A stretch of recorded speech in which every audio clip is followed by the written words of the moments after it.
There were multiple moments during the opening Thursday of the NCAA tournament that made you pause and think to yourself, this is just the best.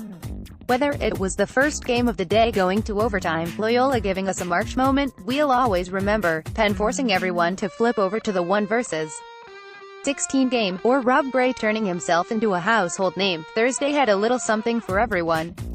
Here's the best and the worst of everything that went down. The 5 best Day 1 games: 1. 11, Loyola Chicago 64, 6, Miami 62, South. A lot of times, March Madness buzzer beaters are bad games with great endings. This was a great game with a great ending. Things really picked up between the Ramblers and Hurricanes about midway through the second half when the two teams refused to stop burying highly contested three-pointers. The haymakers continued for the next several minutes, but Miami never gave up its lead. At least not until there were only 0.3 seconds left to play. Dante Ingram, it's time to become a March Madness immortal. Take it away. It just gets better every time. The win for Loyola was its first in the NCAA tournament in 33 years. In 1985, the Ramblers won 2 games before falling to Georgetown in the Sweet 16. They'll head back to that round with a win over third-seeded Tennessee on Saturday. 2-6, Houston 67-11, San Diego State 65 West. It's hard to believe that before Thursday, Houston hadn't won an NCAA tournament since 1984. So hard to believe that I refused to believe the billion legitimate sources who are tweeting the fact and felt the need to look it up on my own. Sure enough, Islama Jama led the Cougars to 3 straight Final Fours between 1982 to 84, but since then, nothing. That all changed thanks to the man behind Messiah. If it doesn't catch on, that's on you, Rob Gray, who went off on San Diego State to the tune of 39 points. The last 2 of those 39 were the most memorable.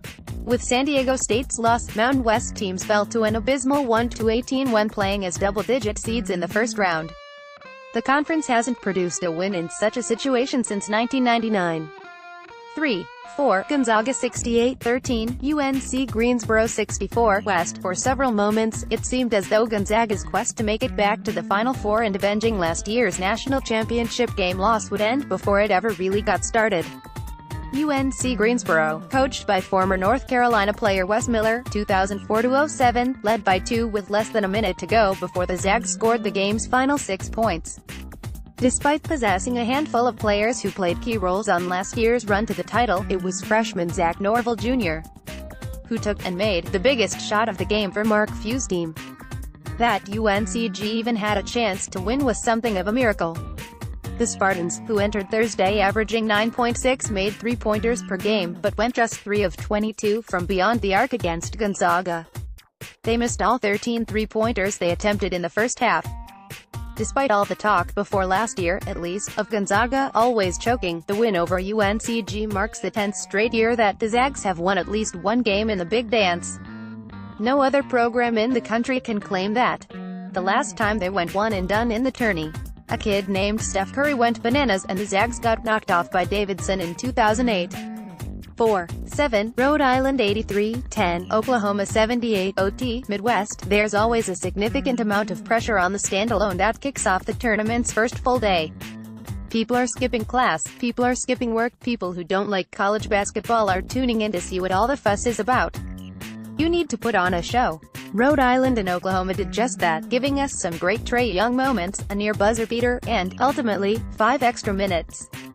You can't ask for much more than that.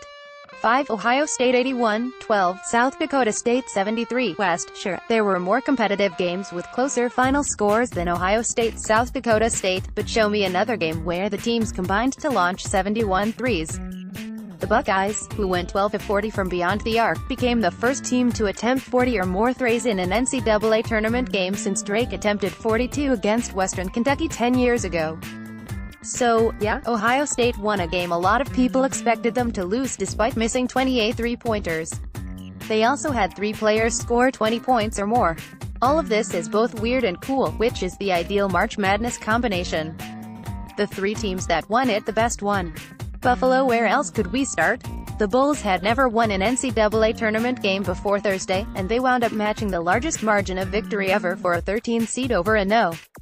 4. The jarring thing about Buffalo's performance was it never looked like the traditional first-round shocker. The Bulls weren't struggling to score for long stretches, they weren't benefiting from a healthy dose of extreme luck, they were simply better than Arizona for a full 40 minutes. A lot better. Buffalo will now look to become just the 7th 13-seed NCAA tournament history to crash the Sweet 16. Of the previous 6 to do so, only 3 got there by defeating an 0-5 seed, which is what the Bulls will have to on Saturday against Kentucky.